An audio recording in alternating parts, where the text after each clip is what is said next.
Paint টুলের মধ্যে আমরা কিভাবে একটা পাথ তৈরি করা পাথের মধ্যে ব্রাশ অ্যাপ্লাই করতে সেটা আগে বুঝে নিই। সেটা যে একটা নর্মাল ডকুমেন্ট দিয়ে আমরা বুঝি, যেমন এটা একটা ডকুমেন্টস। আমরা করি কি পেইন্ট টুল দিয়ে তো পাথ করি। আমি তো বারবার বলছিলাম পেইন্ট টুলে পাথ সবচেয়ে যত ভালো আমরা আঁকতে পারবো তত ভালো ডিজাইনারও আমরা হতে পারবো।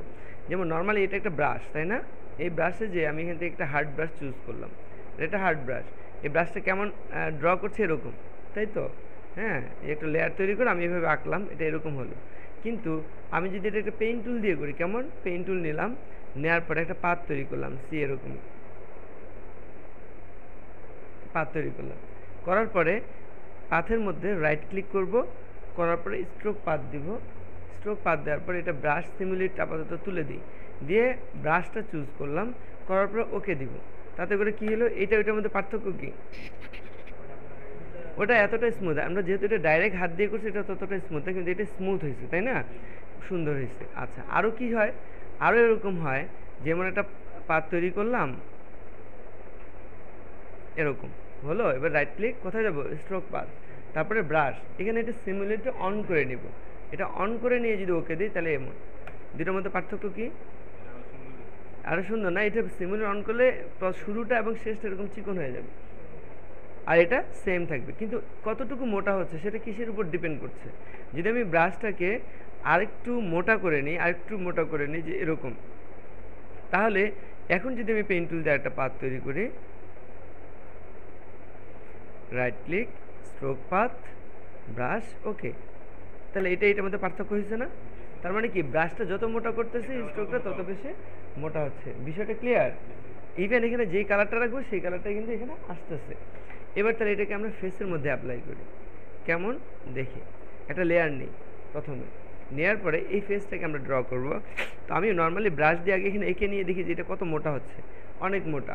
তাহলে আমরা করবো কি, ব্রাশটাকে একটু চিকন করে নিই। কতটুকু চিকন করব? যেমন ব্রাশটাকে আমরা নিয়ে নিলাম এরকম 9-এ নিয়ে দেখি যেখানে এটা কীরকম হচ্ছে, তারপর মোটা মনে হচ্ছে।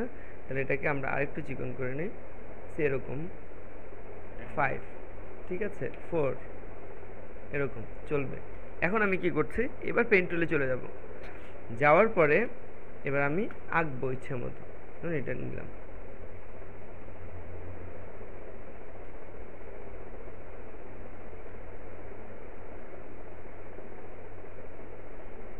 একটু তৈরি করছি, right click, stroke path, brush, simulate, okay, এটা তৈরি হয়ে গেল। সেমভাবে রাইট ক্লিক, স্ট্রোক পাথ,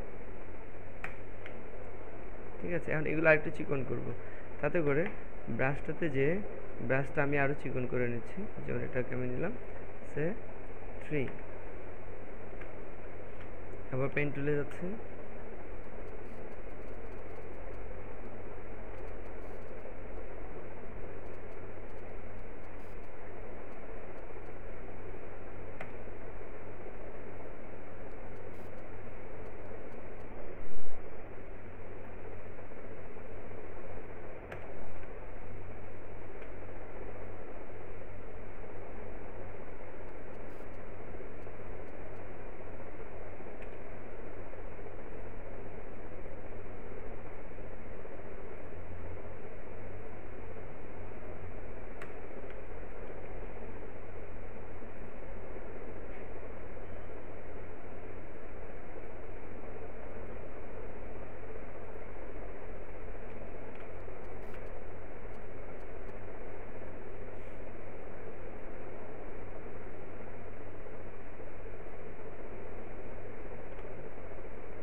কোন পাশ থেকে থাকে।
কোথায় হবে?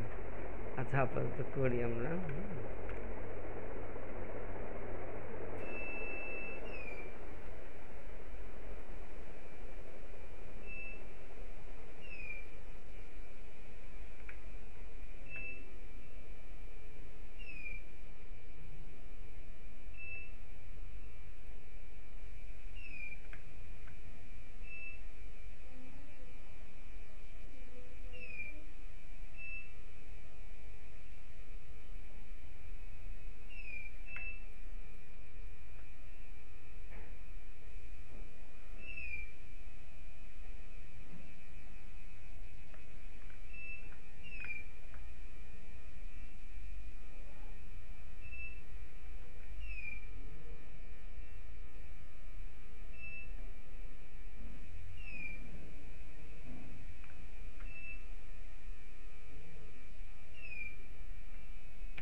তারপরে এগুলো থেকে যেভাবে প্রয়োজন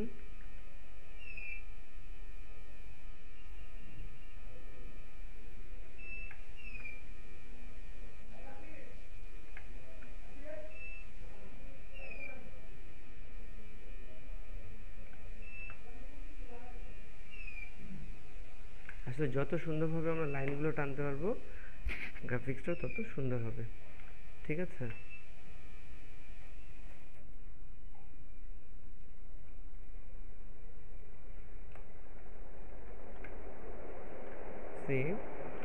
আমরা দেখি অবস্থাটা কতটুকু তৈরি হলো।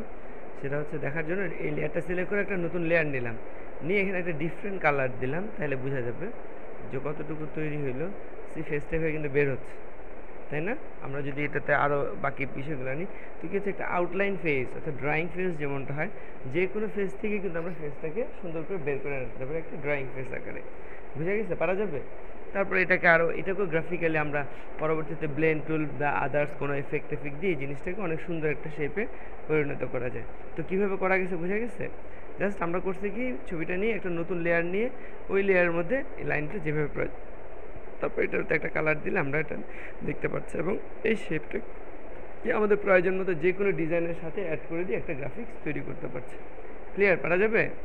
ওয়েল, এর বাইরে আবার কি আছে দেখো, আমরা তো ডিজাইন করি, তো ডিজাইনের ব্রাশ তো দেখছিলাম না?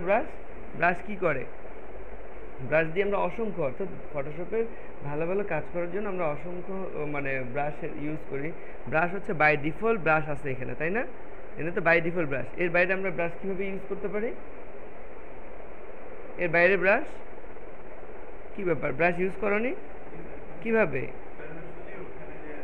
আমরা ব্রাশ ডাউনলোড করে নিয়ে ব্রাশ আমরা ইনস্টল করে তাহলে এখানে এক্সট্রা ব্রাশ পাবো, ঠিক কি না? দেখাইছিলাম না?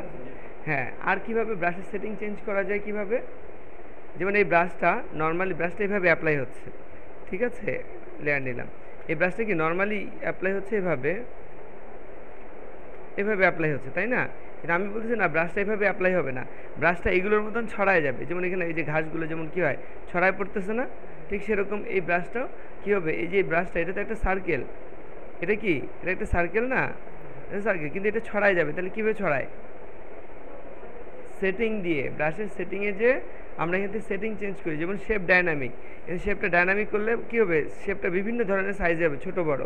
আচ্ছা, স্ক্যাটারিং দিয়ে কী হবে, এটাকে ছড়ায় নেওয়া যাচ্ছে, তাই না? কতটুকু সে ছড়ায় যাবে সেটা করানো যাচ্ছে, যেভাবে ছড়ায় যাচ্ছে, কি ঠিক না?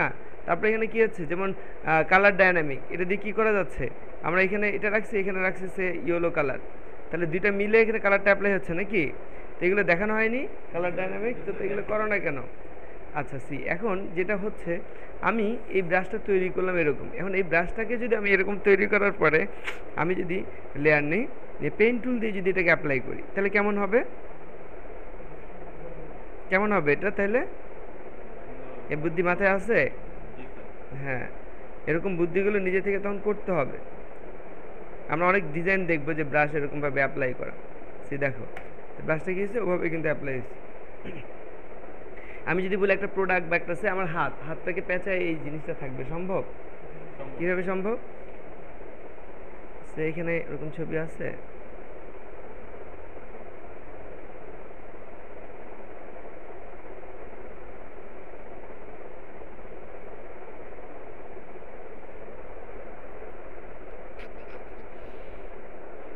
ডিফারেন্ট টাইপের প্রোডাক্ট ছবি, যেমন আমরা দেখি বিভিন্ন মোবাইল টোবাইলের মধ্যে আমরা দেখি না, যেমন অ্যাড,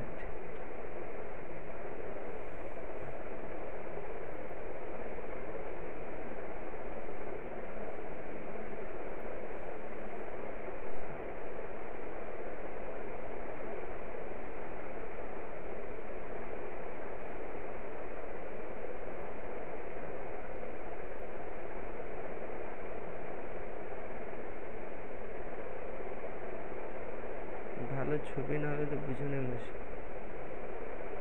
এখান থেকে কোন ছবি দিয়ে দেখেন,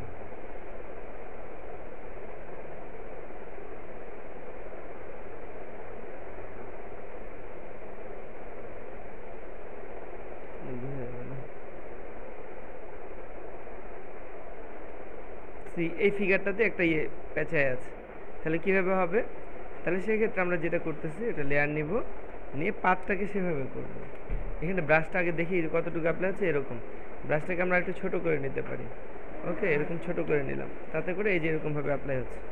ঠিক আছে, কালারগুলো আমরা নেই, যেই কালারটার সাথে বোঝা যাবে ভালো এরকম। ঠিক আছে, এখন এই বিষয়টা যদি আমি চাই যে এরকম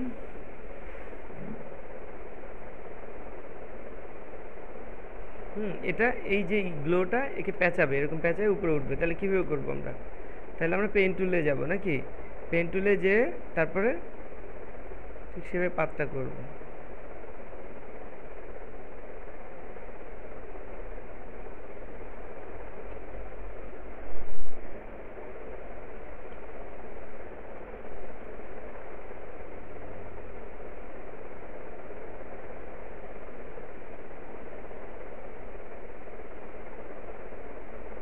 এরকম যদি করি, করার পর রাইট ক্লিক, স্ট্রোক পাথ, ওকে দিলাম, তাহলে কি হলো, এগুলোটা কিন্তু এভাবে অ্যাপ্লাই হলো না? এখন আমি বলতেছি যে এটা কি হবে, এই দিক উপর দিয়ে যায়, এটা পিছন দিক দিয়ে যাবে, তারপরে এটা আবার উপর দিয়ে আবার পিছন দিক দিয়ে যাবে, তাহলে কি করব আমরা?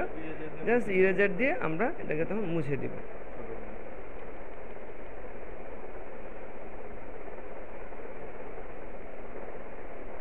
এখানে আবার এটা রাখবো, তাই না? আবার এখানে যে এটা মুছে দিব।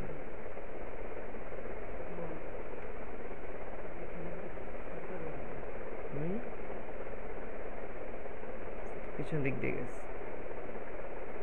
সি, তাহলে কি মনে হচ্ছে এখন? ওই এটাকে এভাবে পেঁচায় নিছি, ঠিক না? আসলে বিষয়গুলো কিন্তু ইজি, না আমরা হয়তো বুঝি না সেভাবে বা দেখি না, তাহলে কিন্তু এই জিনিসটা এরকম একটা যে কোনো একটা প্রোডাক্টের মধ্যে আমরা কিন্তু দেখি, এরকম প্রোডাক্টের মধ্যে একটা মানুষের হাতের মধ্যে এরকম একটা গ্লো পেঁচানো বা কিছু, আসলে তো কিছু না, পাত করে আমরা এর মধ্যে অ্যাপ্লাই করে দিই বাস। এগুলো এগুলো লাইটের কি আছে? কিছুই তো নেই, কই গ্লেসের কিছুই নেই, জাস্ট সিম্পল, একেবারেই সিম্পল বিষয়। ঠিক আছে, একদমই সিম্পল বিষয়, এগুলো করা যায়, এগুলো কিছুই না। আসলে সব কিছু হচ্ছে কালারের কাজ। যেমন আমি দেখাই, এরকম গত পরশু দিনে তো দেখালাম আমাদেরকে কাজ করে, কোথায় যে ভিডিও ক্লিপসটা কোথায় রাখছে, গত পরশু দিনই রেকর্ড করে দেখানো হয়েছে। এই যে ছবিটা, কি মনে হচ্ছে লাইট দিছে না? আসলে কি লাইট ওরকম কিছু, জাস্ট কালারের কাজ, এখানে কালারের কাজ আর কিছুই না। হ্যাঁ, এগুলো জাস্ট মানে এই যে কালারগুলো চয়েস করাটাই হচ্ছে একটা ফ্যাক্ট, যে কীভাবে আমরা কালার চয়েস করছি। এরকম যেমন এই কালারটার উপর আমি কিচ্ছু দিচ্ছি না, পুরোটা করবো না, জাস্ট সিম্পল একটু বুঝাবো। দেখো যে আমি এরকম এখান থেকে শেপে গেলাম, যে এরকমটা শেপ নিলাম, শেপের মধ্যে এখানে লিখে দিলাম সে কত 25, এরকম। দেখো বেশি কিছু করছি, ফার্স্ট পার্টটা কন্ট্রোল এন্টার দিলাম, আমি কালার এটাকে চুজ করলাম, এই কালারটাকে চুজ করলাম, লেয়ার নিয়ে কালারটাকে অ্যাপ্লাই করলাম। ঠিক আছে, এরকম হয়েছে। এখন দেখো এই জায়গাটাতে আমি একটা গ্লেজ দিতে যাচ্ছি, সেজন্য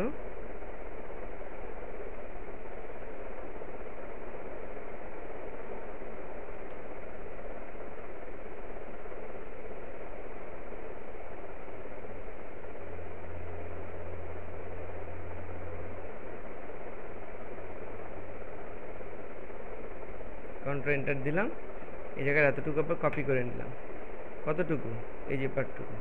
এবার এটাকে সাদা কালার করে দিচ্ছি, সাদা তো না, আর একটু লাইট কালার দিচ্ছি।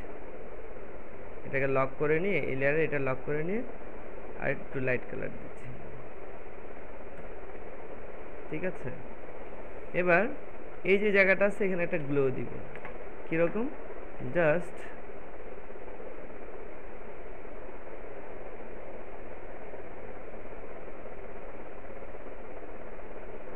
একটা ব্রাশ নিলাম,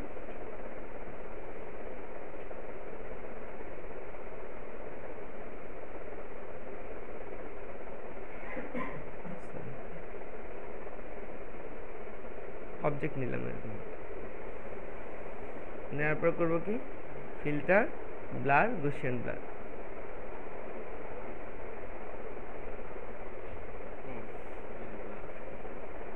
ব্লার দিলাম। ব্লারটা কি হয়েছে, বাইরের দিকে চলে গেছে। বাইরেটা ডিলিট করবো কীভাবে, কন্ট্রোল ধরে এই জায়গায় ক্লিক করলে সিলেকশন তৈরি হয়েছে। এবার কন্ট্রোল শিফট আই দিলে সিলেকশনটা উল্টায় গেছে, বাইরেটা ডিলিট করে দিলাম, ঠিক আছে। গ্লোটা ভিতরের দিকে চলে আসছে না। তারপরে এই যে কালারগুলো আছে এই কালারটা তার একটু লাইট দিব, ইয়ে করবো কেমন, যেমন এটা সিলেক্ট করলাম করে এখানে তোমার ডোজ টুল আছে, ডোজ টুল দিয়ে এটা জায়গায় জায়গায় কালারটাকে আরেকটু এরকম মানে হাইলাইট দিয়ে এটাকে একটু বাড়িয়ে দিয়ে এটা করবে। আবার কোথাও কোথাও এরকম একটু কালার দিয়ে দিব, কোথাও কালার এরকম করে দিব, অটোমেটিক্যালি এরকম অবস্থায় তৈরি হয়েছে। এরপরে করব কি, এরপরে যে এই যে সবার নিচের অবজেক্ট এটা দুইটা কপি নিই, আরেকটা কপি নিব, নিচে একটা, এবার নিচেরটা কি করবো কি, ফিল্টার, ব্লার, গসিয়ান ব্লার দিব, একটা গ্লো বের হলো, এই যেখান থেকে একটা গ্লো বের হয়েছে না, এরকমই আমরা এটা কাজ করতে পারি। এই কালারটাকে আর একটু অন্য কালার নিতে, আর একটু ডার্ক, একটু এরকম ব্লু নিতে পারে, অথবা আরেকটু লাইট নিতে পারে, অ্যাপ্লাই করলাম। এটা কি করি, filter, blur, Gaussian blur on করে নিই, ফিল্টার, ব্লার, গসিয়ান ব্লার, এটা একটা, এটা একটা, এটা একটা, এটা অটোমেটিক্যালি কিন্তু ওই গ্লো থেকে শুরু করে সব কিছু এইটার মধ্যে চলে আসা শুরু করছে। এই দেখো, তার মানে গ্লেজ দেওয়ার অলরেডি শুরু করছে। তো আমরা দেখলে বলি কি যে হ্যাঁ এটা কীভাবে গ্লেজ দিচ্ছে, আসলে তো গ্লেজের কিছুই নেই, হ্যাঁ সব কিছুই এরকম সিম্পল। যে ইরেজার দিয়ে যদি আমি এখন এগুলো ইরেজ করা শুরু করি,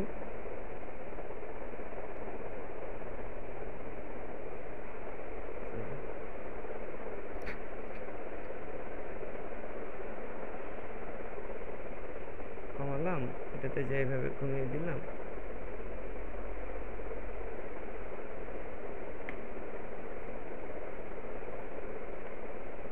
তারপরে যে এই জায়গাটাতে শেড দেওয়া শুরু করবো আমরা,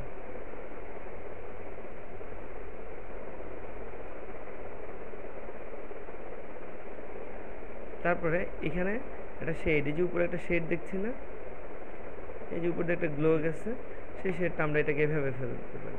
এটা তো অবজেক্টটা, এটা সিলেক্ট করে নিয়ে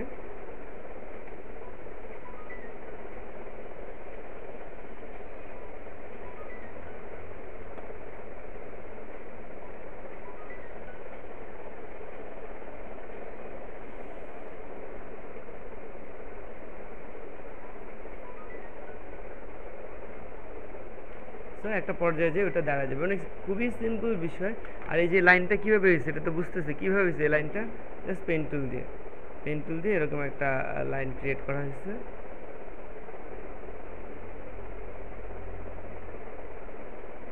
ব্রাশে যে এটাকে এরকম 5 পিক্সেলের 3 পিক্সেল কালার রাখা হয়েছে সাদা, ওকে লেয়ার নেওয়া হয়েছে, পেন টুলে এসে রাইট ক্লিক, স্ট্রোক পাথ, ওকে দেওয়া হয়েছে, একটা পাত তৈরি হয়েছে, তাই না? তার একটু মোটা করা হয়েছে এরকম। সো একটা জিনিস যখন আমরা দেখবো তখন কিন্তু ভালোভাবে দেখলে অটোমেটিক্যালি বোঝা যায় যে ওটার মধ্যে কীভাবে রিফ্লেকশন তৈরি, এগুলো কতটুকু কমাতে হবে, কি বাড়াতে হবে, এগুলো যখন আমরা কমাবো বাড়াবো অটোমেটিক্যালি সেই বিষয়টা এখানে তৈরি হয়ে যাবে। লিখা সিম্পল, লিখবো আর এটা রিফ্লেক্ট করে দিব। এই যে লিখলাম,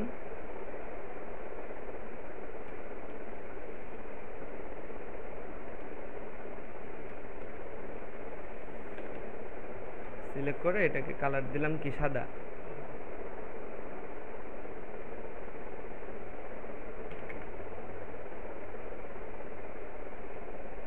লেখাটা বসালাম তো না। এখন কী করবো, এই লেখাটা রিফ্লেকশন, তাহলে কীভাবে লেখাটা একটা কপি নিব, কন্ট্রোল যে দিলে একটা কপি হিসেবে লেখাটা, এবার নিচের লেখাটাকে সিলেক্ট করে control T, right click flip vertical, নিচের দিকে চলে আসছে, নিচের দিকে এটা নামাই দিই, এরকম নামাই দিব নাকি। এরপরে এটার অপাসিটিটা কমাই দিব। এখন এখানে অপাসিটিটা কমছে কীভাবে, এই যেদিকে অল্প দেখা যাচ্ছে এদিকে একদম নাই, তাই না? এখানে তো পুরোটাই দেখা যাচ্ছে কি, ঠিক না? এখানে তো পুরোটাই দেখা যাচ্ছে, তাহলে কীভাবে হবে? তখন আমরা করবো কি, এই লেখাটা লিখা রাখা যাবে না, এটাকে আমরা রাইট ক্লিক করে রাস্টারাইজ টাইপ করে অর্থাৎ অবজেক্টে পরিণত করি। এরপরে ইরেজার দিয়ে মাস্কিংকে আমরা দেখছি, দেখিনি এখন, হ্যাঁ হ্যাঁ দেখছি, তাহলে মাস্কিং দিয়ে করতে পারবো অথবা এটা দিয়ে এভাবে, ঠিক আছে? এই পাশটা এভাবে তুলে দিলাম, এটা অপাসিটিটা একটু বাড়িয়ে দিই, কি বোঝা গেছে? যাচ্ছে?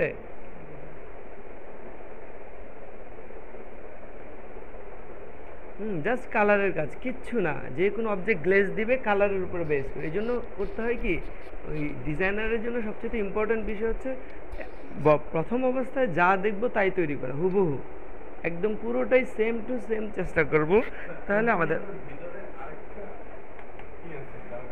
এটা ওইটা রিফ্লেক্ট, এটা রিফ্লেক্ট, এই যে লাইনটা আছে না, হ্যাঁ এই যে এটা না, কোনটা লাইনটা, কোনটা এটা, এই লাইনটাকে সিলেক্ট করে control J control T flip vertical, এটাকে নিচে নামিয়ে দিলাম। তারপরে এটাকে কন্ট্রোল ধরে এটাকে উপরে তুলে দিতে পারি, নামাতে পারি যেভাবে প্রয়োজন, দিয়ে দিলাম। তারপরে এটার অপাসিটি একটু কমিয়ে দিলাম, ঠিক না? তো এটাকে সময় দিলে এর চেয়ে তো ভালো হবে, জাস্ট একটু ভালোভাবে করতে হবে, তাহলে জিনিসগুলো। কিন্তু আমরা যেটা বোঝার চেষ্টা করলাম যে গ্লোগুলো দিচ্ছে, আসলে গ্লোগুলো কি কালার, হ্যাঁ কীভাবে কালার ইউজ করবো আমরা সেটাই।